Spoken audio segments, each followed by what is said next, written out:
You're here listening to this podcast because you want to be healthier. You want to feel better in your body. Maybe you want to lose a few pounds, and you are sure done with letting sugar control your life.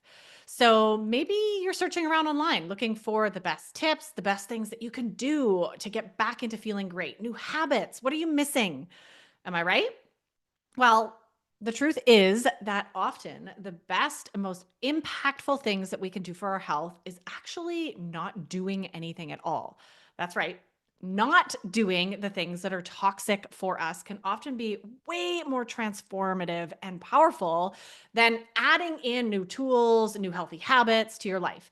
So, in this episode, that's exactly what we're diving into. And I'm going to be sharing the top 10 things that you can stop doing right now in order to see dramatic improvements in your health this week. Let's dive in. Welcome to the Beyond Sugar Freedom podcast. I'm your host, Danielle Dame, holistic nutrition coach and speaker. Let's dive in. Hey everyone, welcome back to another episode.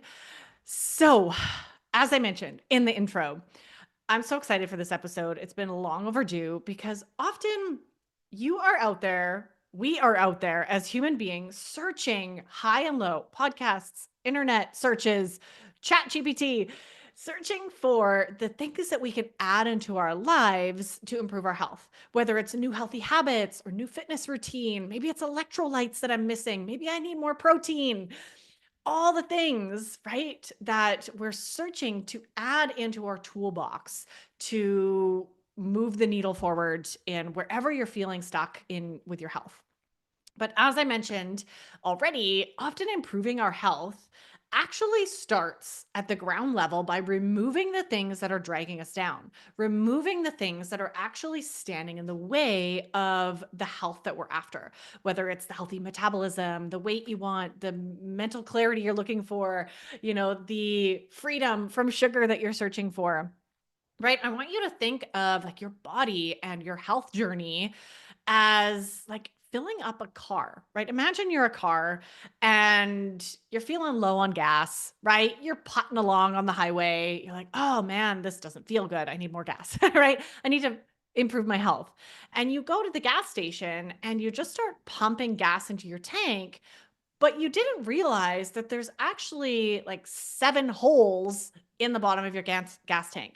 So you're pumping all this, fuel into your life, whether it's mental fuel or, nourishing foods and all of these amazing things that you're pumping in to your gas tank.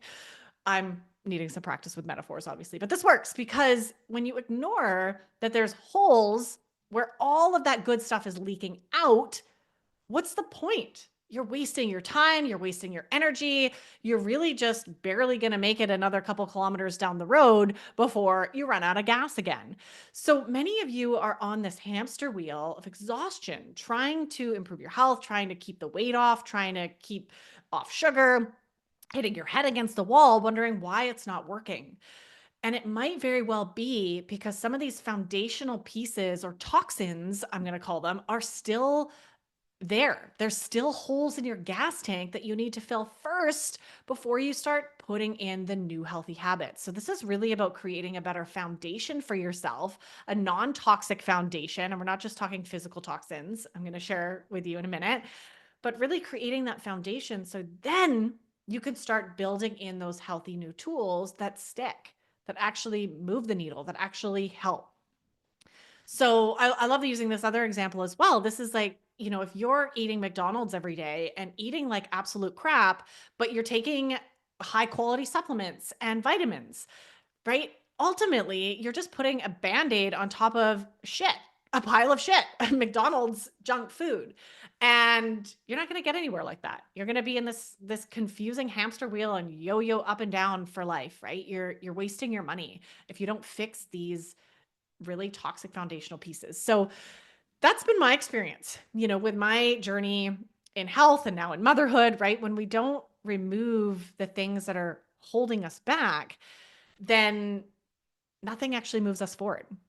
So looking at these pieces can often be the biggest shifts in our health and well-being, and they can often be the hardest. Removing things that we have been accustomed to, that feel comfortable, can sometimes be the hardest work.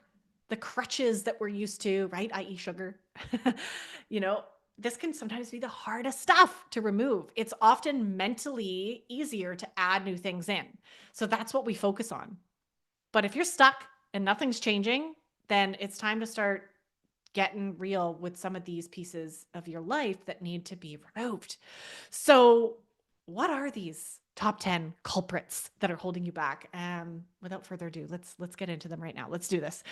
Now, I want to caveat this as well with there's more. There's more. And this is just literally right now in this moment off the top of my head, like these 10 things that I have found in my journey, looking back over the last 10 years, looking at the current research and what we're learning now about our environments and about food and all the things, really starting to really notice where the biggest toxins are. So let's dive into this. I don't want to make you wait anymore. Number one, we're going to start with obviously a no-brainer, processed foods, right? Processed foods and drinks. I'm going to throw into this, this kind of steps on number two, but we're going to get to that in a second, right? Toxins in our foods. So pesticides, herbicides, preservatives, all this junk, right? But when we look at fake food, we'll call it fake food, not even just processed food, but sugar, artificial dyes and flavors, seed oils, alcohol, caffeine, like these things that we know are not supporting our health, right? Often just removing those makes a massive difference. And I know many of you are, aware of this. You're listening to this podcast because maybe you have already or you want to remove sugar. So that's a no-brainer. But there's so many more levels to that, right? When we look at actually the quality of food that is unfortunately being put out into our world these days, we have to be a little bit smarter, right? We have to be reading labels. We have to understand what processed food is, what fake food actually is, and understand how we can get back to eating food that is whole, real ingredients and from the earth, right? With minimal toxic exposure, which can sometimes be hard. And I know this is a tricky one for a lot of people, especially if you don't have the finances to always buy organic. And then we know that organic's not always the cream of the crop, but you don't have land to grow your own food. Like it can be tricky. I get it. I totally get it, but we have to do what we can. So just do what you can here and continue, if you haven't started this already, removing the junk from your diet. And this includes drinks, right? Flavored drinks, artificial colors and all the stuff, all the crap that they're adding to our food these days. It's just mind-boggling. So obviously this is going to move the needle. Obviously removing the physical toxins that you're ingesting through your mouth out of your life will make a massive difference. Number two, okay, moving on here, because that's a whole episode in itself, right, about processed food. And you should know most of that already, hopefully. Do your research. But number two is actually the toxins in your home. So yes, we just talked about removing the toxic foods, the processed foods, the stuff that's actually not nourishing your body, but also the toxins in your home. This is an area that I've actually become a lot more passionate about over the last few years, and especially now that I have a little human who I want to raise healthy. It's not just about me anymore. The more I learn about how toxins are sneaking into our home environments, our work environments, it is mind-boggling scary. Our carpets, our couches, our clothing, our cooking utensils, right? Our cleaners, our soaps, almost everything that we use has become fake. It has become artificially dyed. It has become littered with microplastics. So removing toxins from the home can feel like an overwhelming job. So I just want to remind you, I've been removing toxins from my home for at least the last 5 years, and there's still some areas that we have improvement to do. So just take it step by step. Don't overwhelm yourself. Start with, buying better shampoo. Start with changing all your cooking utensils to metal and cast iron, right? Starting to stop using plastic Tupperware and start using glass containers. Just do what you can, but noticing that the hard truth is here that these toxins that live in our homes, and don't even get me on a rant about fragrances. Actually, I just have, you know what? I'm gonna do this rant. It's not gonna be a rant, but I have a story because this is how wild this is. I got my hair cut recently and I totally blanked in my exhausted mom brain state when she washed my hair, and I'm normally on it. We do not use any fragrances or perfumes at our house. And I just totally blanked. We were chatting. I hadn't seen her in a while. I had Landon with me at the hair salon. So I was definitely distracted. And she washed my hair. And I remembered to ask her to not use product in my hair when she styled it, when she blow dried it and styled it. It was like, don't spray anything, don't put anything in my hair. Like, I'm good to go. And then, of course, I leave and I get home and I just had to smack my head on my forehead because, of course, she used a perfume shampoo. It was filled with fragrance. And it is no joke. At the time of recording this, it has been over a week. My hair still stinks. I've done 2 baking soda rinses. I've rinsed it with apple cider vinegar. I have washed it at least 5 times, and it still smells like perfume. This is how toxic these fragrances are. Now, as I'm talking about this, I'm definitely going to have to do another podcast on fragrance because this is something that is absolutely terrifying to me. The damaging effects that are now being proven with not only microplastics, but fragrances and artificial crap that's in our cleaning products and our beauty products, really dramatically affecting hormones, especially women's hormones, testosterone levels in men, women's ability to conceive, all sorts of studies really, really powerfully happening around the toxic load that this is putting on our body and affecting our hormones, our metabolism, no doubt affecting your sugar metabolism, all these things. So end rant there. Let's move on.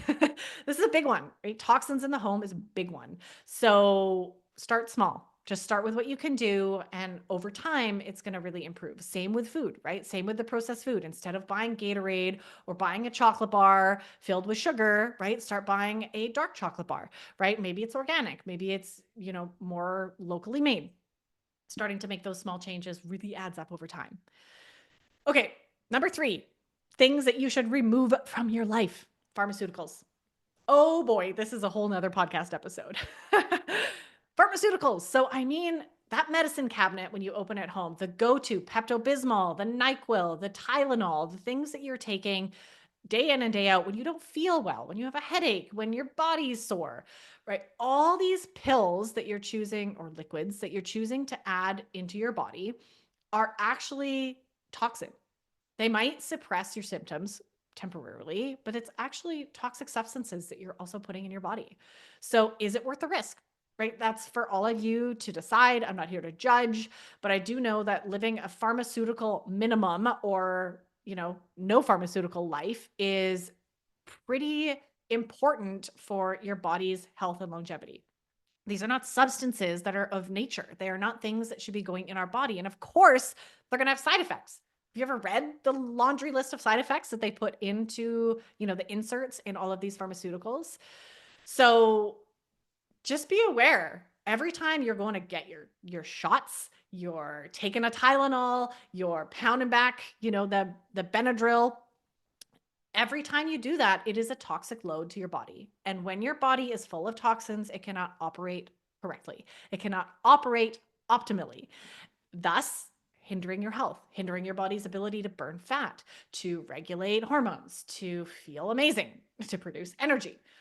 So this makes a big difference. Now, any of you listening who really rely on these things, like, well, how the heck do I get through my day without pharmaceuticals? Now,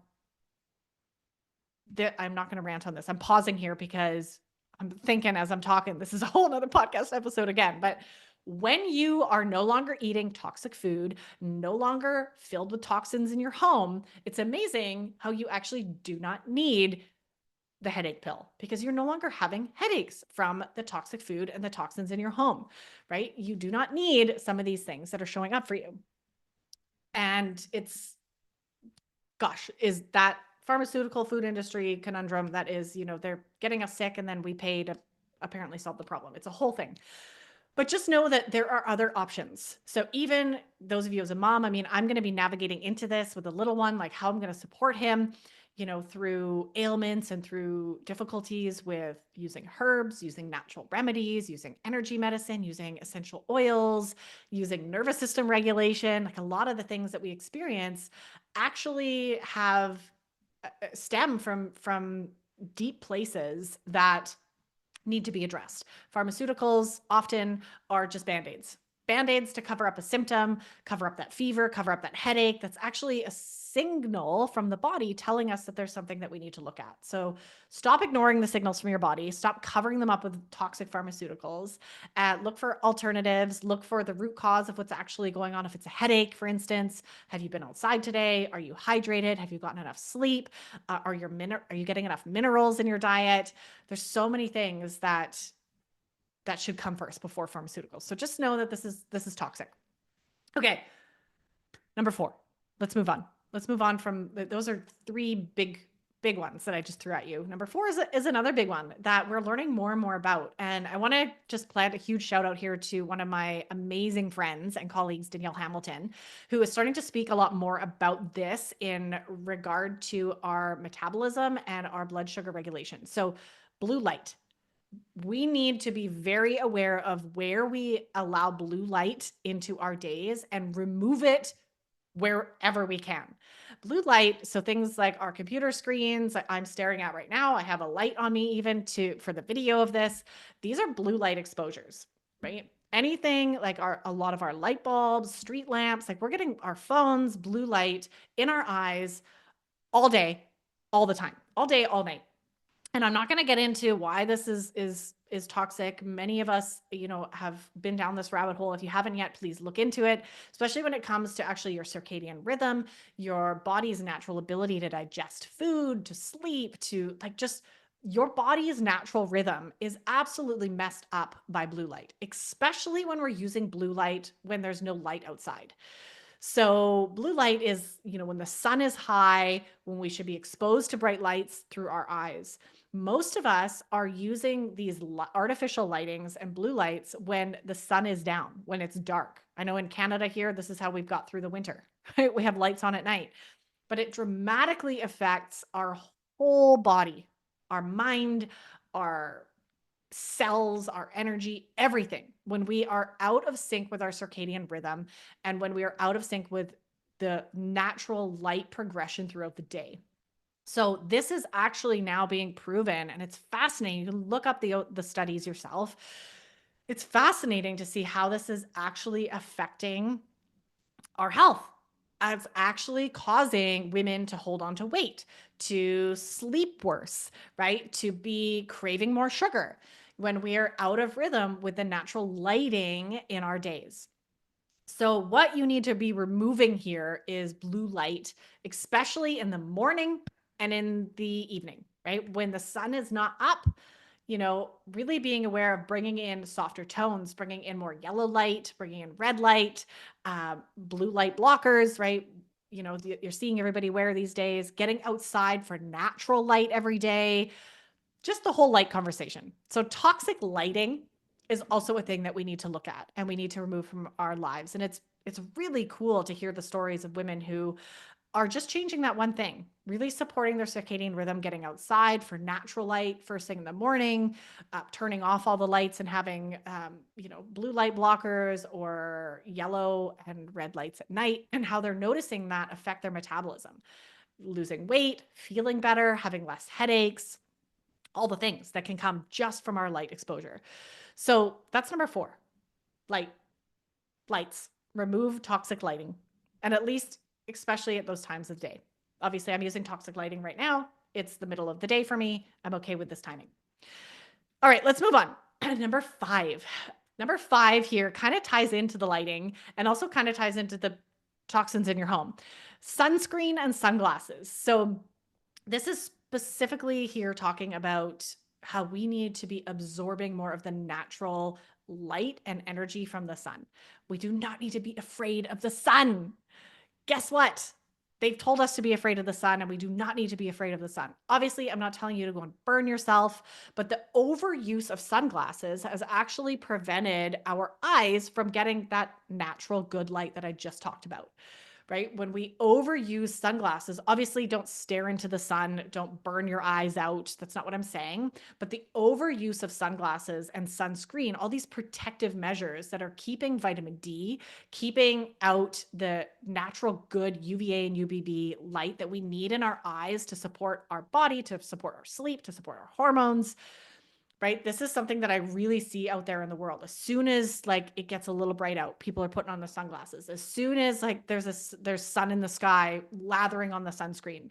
So please, obviously do your own research with this, as with everything. This is just this isn't medical advice. This is me really sharing what I've learned over the years in how a lot of the people in charge want us to be afraid of the sun, and how that's actually damaging. Like I said, we're all low on vitamin D now. We're all struggling with our circadian rhythms because we're not allowing, within healthy measures, to have this natural light enter our skin, enter our eyes, and support us that way. So be aware of what you're using. And needless to say, a lot of sunscreens are actually extremely toxic, really loaded with a lot of chemicals, and we're lathering it on our skin. It's getting absorbed into our bloodstream. So this is just another toxin that's getting into our body.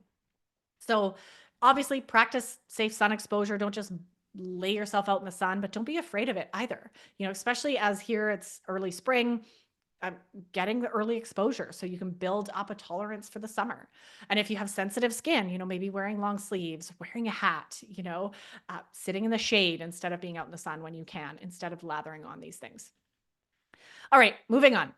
Okay, we're moving on to some less physical things, less physical toxins here, because a lot of the toxins that we're absorbing that do affect our physical health, mental, emotional, spiritual, physical health, it's all connected. So number 6 is actually negative people. So not just negative people, but energy robbers from your life. This is huge, because when we hang around the wrong people who just constantly absorbing our energy, constantly robbing us, constantly bringing heaviness, negativity, dysregulated nervous systems, like we start absorbing that. Especially as women, we're so empathic and we absorb other people's emotions. We absorb other people's vibrations, right? So if you're hanging around people who are constantly complaining about life, who are always unhappy, who are just sucking your energy, always wanting from you without giving you, these make a massive impact in your energetic state and your emotional state and your nervous system, which we now know affects all the systems in the body and affects your physical health. So, negative people, take stock in your life. When you connect with your family members or your friends, like notice how you feel around them. Do you feel uplifted when you're home? Right? Do you leave that interaction feeling heavy and dragged down and exhausted? Really start paying attention, because this will be a really good gauge of where you might need to start spending less time and making room for newer high vibrational people in your life. Okay. Take a look at this, because removing this makes a big impact in your life. Coinciding with this, number 7, let's move on to number 7 here, is limiting beliefs. This is actually something I love talking about. I actually have a masterclass on this that you can actually check out. I'll post the link below this. There's a bundle that I have put together and some offers on my website. You can find the beliefs busting masterclass if you want to work through some of your limiting beliefs. I have a process there that'll help you do that. But these limiting beliefs are those auto tapes running in your brain that are telling you you're not good enough, that you're never going to break free from sugar, that you're not lovable. I mean, there's some core beliefs there, right? That you suck at cooking. Like there's a lot of these beliefs that we carry around in all areas of our life, but especially with our health, right? Oh, I'm never going to have the body that I love, or I'm never going to be able to, get to this or remove all the toxins from my home. A lot of these really self-deprecating, limiting beliefs that are ultimately holding you back. We know now, we definitely know now, the power of our mind. When we believe in something, we believe that we're capable, we believe in our power, we believe that we're going to be able to break free from sugar and get to a healthy place. We believe that we're worthy of healthy relationships, right? When we actually put our mind to these things, it's powerful beyond words to what we can bring into our lives and what we can attract. So when we're talking about energy and we're talking about the life that we want to live and the vibration that we want our body to operate at, we also need to look at these tapes that are playing subconsciously and consciously in our mind. So look into that. Definitely start paying attention to the limiting beliefs, especially those big core beliefs like I'm not enough, I'm not worthy, I'm unlovable, and seeing where you need to start shifting those, kicking those out of your like tape reel and starting to replace them with new healthy beliefs. All right, number 8. Let's move on. Social media. Social media. Oh my goodness. This is a big one. So of course, here I am on my podcast, love the internet. It's been very helpful to get the word out there about my work and to help so many of my clients, all over the world. And at the same time, things like social media, Facebook, TikTok, Instagram have been proven to damage our brains, especially in kids. So this is something that I'm definitely going to deep dive into as Landon gets older. We already know we don't want him around screens for the first few years. Definitely not social media or cell phones for a long, long, long, long time, if at all, because of the deep research that's being proven how especially social media can affect our brain, can affect our ability to not only think for ourselves, but to feel good, and actually shrinks our brain's function and ability to be healthy. So social media is one of those conundrums because sometimes we can use it definitely to improve our lives. I mean, there are many accounts that I follow that have been very helpful with parenting advice and tips, with recipes, with really good things that add into our life. But for the most part, a lot of what people are absorbing, and actually, I'm not just going to talk about social media here. I'm definitely going to throw the news into here, TV in general, and the news specifically. These things become very quickly very toxic. And I want you to really start paying attention to how you're using social media in your life. Is there an addictive pattern there? I know I can relate to that at times in my life where I just can't stop scrolling, needing that dopamine hit. And are you also absorbing a lot of negativity? Is your Instagram feed or your TV, always on the news filled with negative energy, negative news, negative updates about the world because there's always something negative going on, and noticing how this actually affects you. So again, we're talking about deep energy here and your nervous system, which runs so many things in your body, right? If you're not able to get into a parasympathetic rest and digest state throughout your days because you're always being bombarded by negative news and scrolling on social media and eating toxic foods, right? No wonder your body is not at optimal health, right? No wonder. So this is an area that is controversial, but also a no-brainer, right? We need to learn how to use our phones, how to use social media, how to, shut off the news if we can, to really regain our power and our strength back and regain the vibrancy and vibration of our cells that we, I'm guessing, want to live with. So I'm going to leave that there. I'm going to leave that one there, but that's a big one to remove or at least set really strong, healthy boundaries around. I mean, obviously, I haven't removed social media from my life. I definitely have removed the news. I haven't watched or listened to news in probably a decade. And guess what? I'm still alive. Oh my goodness. I still know what's going on in my community. Oh my goodness. But the social media thing, right, needs some healthy boundaries. And this is really tricky because it's a whole addiction in itself, right? All right, let's move on to number 9. This is not going to be a surprise. We need to remove all the sitting that we do, the sedentary lifestyles, which, of course, if you're not watching the news and scrolling on Instagram, this is naturally going to happen, right?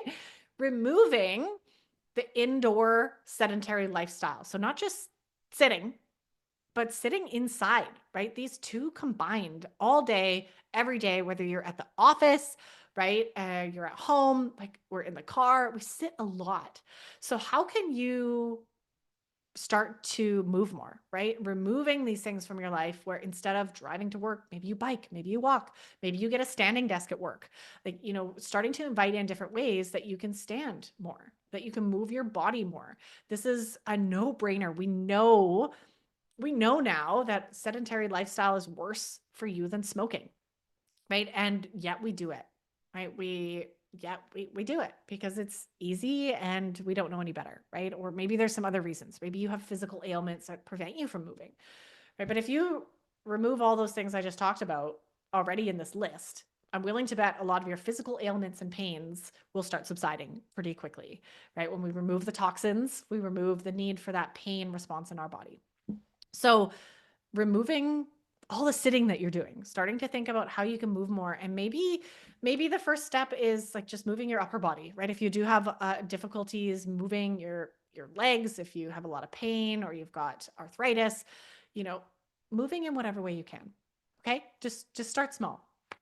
Okay, and then lastly, let's wrap it up here. Number 10, we're removing, I'm going to talk about this in a second because this is overwhelming, right? But number 10, this is actually something that is really near and dear to my heart because it's been a big part of my process, my healing journey. It's actually removing the need.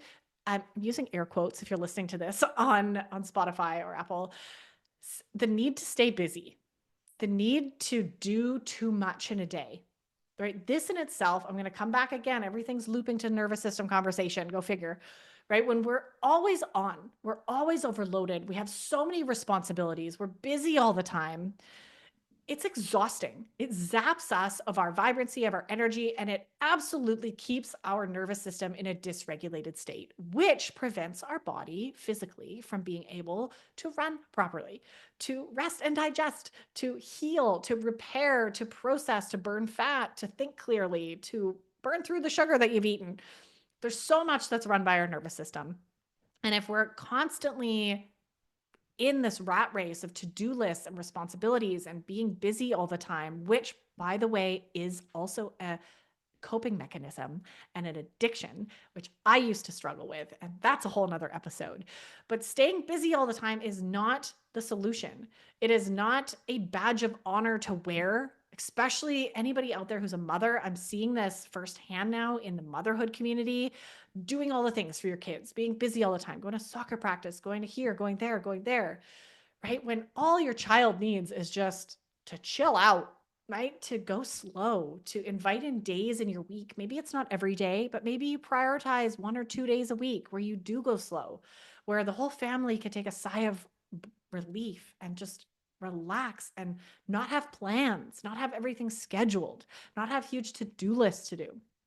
Now, if this is a life that you live in right now, again, baby steps. So starting with like an afternoon with nothing scheduled and no plans where you can just flow together, right? And build up from there. But ultimately taking a look at like the energy of your day-to-day lives, right? And are you running around all the time with your head cut off with a million things to do? And how can you invite in some more slowness, some more ease, some more nervous system regulation in your days? Which I personally know is not possible every single day, but is definitely something that we need to look at. We need to look at removing this badge of honor that we wear of being busy all the time and having all these important responsibilities, and remembering what really matters is to just be present with ourselves, with our families, with the world around us, and starting to invite in more of that slowness. So this is a massive list. As I'm realizing this even more as I'm wrapping this up and talking about this is overwhelming. Let's call it what it is, right? I just shared top 10 really toxic things that you need to remove from your life. And each of these could take a whole year on its own. So please remember that as I shared all of this, pay attention to which one really stood out for you. Which one in your life do you feel like in your family's life will make the biggest impact right now? And start there. Maybe focus this month on that one thing, right? And really start small. You don't have to do all of these at once, and they do compound. As I said, I've been working on removing all 10 of these from my life or creating boundaries around them for years now, for probably a decade, and I still have work to do. So it's not about getting there. There's no end game. There's not about doing this perfect. This is about being aware of where the toxins are in your life and starting to make healthier choices. Like I said, it can be as simple as buying perfume that doesn't have toxic fragrance in it anymore, right? Buying some cast iron pans so you're not using Teflon in your kitchen anymore, right? Starting small and starting where you're at, really accepting that this is a journey. This is not a race. This is just the realities that we live in a very toxic world, and we're all doing our best. Okay, so there's no judgment here. You're not bad if you don't remove some of these things from your life, but I just want you to be aware that if you're complaining about not getting anywhere with your health, you're not losing the weight you want, you're still struggling with sugar in your metabolism, you're still struggling with ailments and pain in your body, then there's a solution here. There's some things that you can still do, right? I want that to be empowering for you that, oh, there's still hope, right? There's still things that I can remove that are toxic from my body and my mind, my spirit, that might be the answer for me, might be the key to move the needle forward. So I want you to take that away from this episode and Thank you so much for tuning into another one. This was a really fun one to record. Here's to less toxins in your life.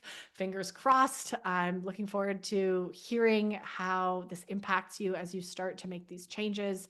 And please feel free to reach out on Instagram or Facebook if you have any questions. I'm starting to dabble a little bit back into work here, being 6 or 7 months postpartum, and it feels exciting. So would love to hear from you.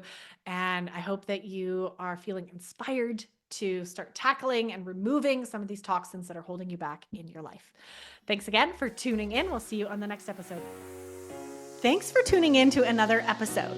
If you're loving what we talked about today, please remember to subscribe, leave a 5-star review, and share this episode with someone you love. It helps me incredibly reach more people and help more women who need this information. And if you're ready to go deeper into discovering your unique root causes and patterns keeping you hooked on sugar year after year, be sure to come and check out the brand new free root cause quiz that will give you actionable items to finally begin healing your relationship with sugar from the inside out. You can find the link to download this quiz and other amazing resources in the show notes below. I also wanted to just take a quick minute to share a disclaimer. The information provided in this podcast is for general purposes only and is not at all intended to be professional medical advice, diagnosis, or treatment. And as much as I do my best to bring you up-to-date and accurate information, please remember that I'm also sharing my opinions, stories, and ideas that are ultimately not supported by mainstream science. My personal advice should not be taken as professional advice, and you are always encouraged and advised to consult with your own healthcare practitioner before making any changes to your health and wellness routine. This podcast is intended to inspire and offer you alternative views to healing your relationship with food, mind, and body. It is up to each listener to take responsibility for their own health and wellness decisions. I hold no liability or responsibility for your results or lack thereof. Thanks for tuning in to the Beyond Sugar Freedom podcast, and we can't wait to see you in the next episode. Let's go.